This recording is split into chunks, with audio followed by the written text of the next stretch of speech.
Good morning, my family. This is Sandy Stone, and I'm recording this for my children and grandchildren and whoever else might want to watch it. This morning I was going to just do a little bit of work on my seeds and my herbs, and I thought maybe I should just record this for my family.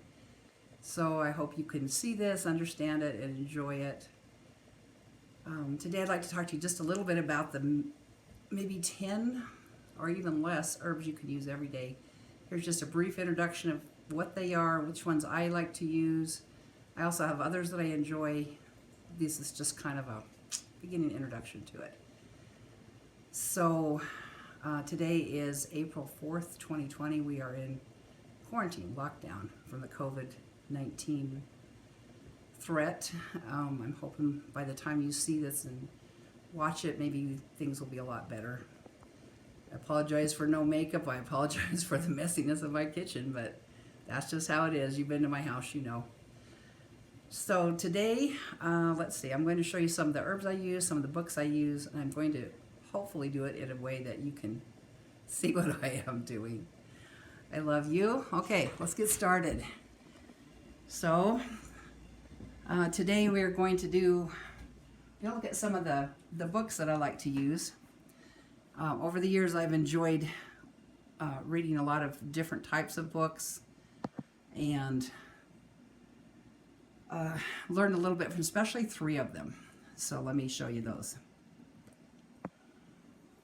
So the first one, and I hope you can see well, because at this point I'm just holding my iPad up. The first one is the Herbal Medicine Maker's Handbook. That is a scientific type journal. It has a lot of measuring, a lot of things about tincture strength, the types of herbs, where they're grown, all kinds of things. It's a good book. It's not exciting to read, but it has a lot of information in it. That's by James Green, who's a very well-known herbalist. The second one is the Complete Book of Herbs. That's the one I've had the longest. It got me interested, actually, in growing herbs and using them because it was so beautiful and fun to read. Leslie Bremnes, and it was written in the 70s, I believe. So it's been around a while. If you can find it, it's well worth buying. It talks about all the different types of herbs, what they look like, gives you wonderful pictures. It has recipes for cooking, how to grow, how to make foods and face creams, lots of different things in it. I keep a lot of my little notes and other things in there. It's a beautiful book. And anyway, it's very well worth getting. And the third book, we'll look over here, is Rosemary Gladstar, who's also a very well-known herbalist. She's written a lot of wonderful books. This one is not expensive. It's beautifully illustrated, easy to read. It's a beginner's guide to different types of herbs, what they can do, some very common ones. I would highly recommend this one as well. Like I said, it's called Rosemary Gladstar's Medicinal Herbs, a Beginner's Guide. She also has some others. This is a nice one. All right, so let's just start with hers then. So the first one that I'm going to talk to you about is Calendula, or Calendula. I say Calendula because it sounds better to me. That's just what my opinion is. It is a wonderful herb for skin. You can take it internally or externally, but primarily it is for soothing skin. So it's good for burns, eczema, rashes, dry skin, blisters, all kinds of things. And I've made some wonderful salves over the years with it. I'll just put this in my salve recipe, which I'll show you some other time. And here's the oil. So you take the flowers, you just put them into olive oil till it's just packed, and you leave them as a cold, they call it cold infusion, for up to 3 months. Most over the summer, until those flowers kind of gently infuse into the oil, and use the oil for your salves. Here's some dried ones from my garden. The petals are what you're using, so they come off pretty easily.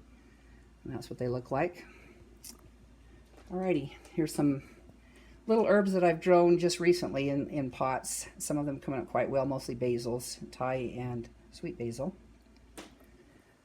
Alright, and then over here we have some roasted organic dandelion root. And I know you know what dandelions are, those beautiful yellow flowers in the summertime. Everybody wants to dig them out of the yard.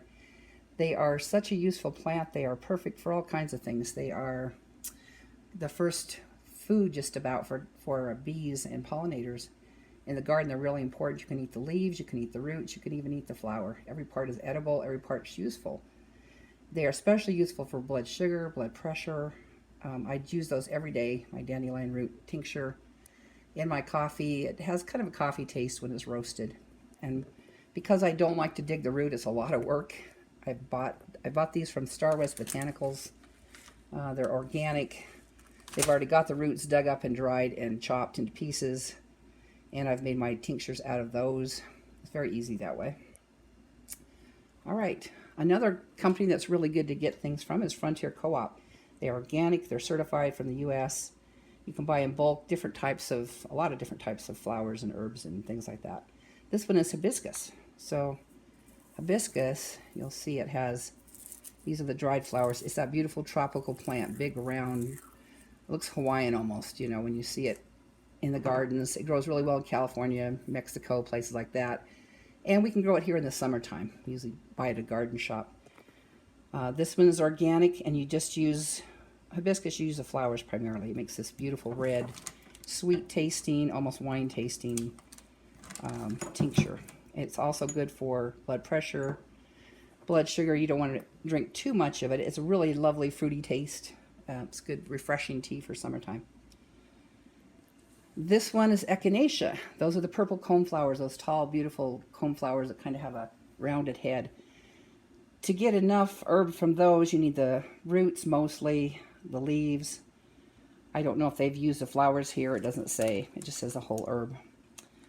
Cut and sifted, and then dried it. I bought this because you have to have so many flowers to process to make tincture out of. That to me is not economical or time worthy to do that, but I do buy that, and I make my tinctures out of that. This one's about ready to be poured. It is wonderful for colds, for flu, when you're feeling generally down as a tonic, you know, especially for things like viruses, which there really isn't a lot of treatment for.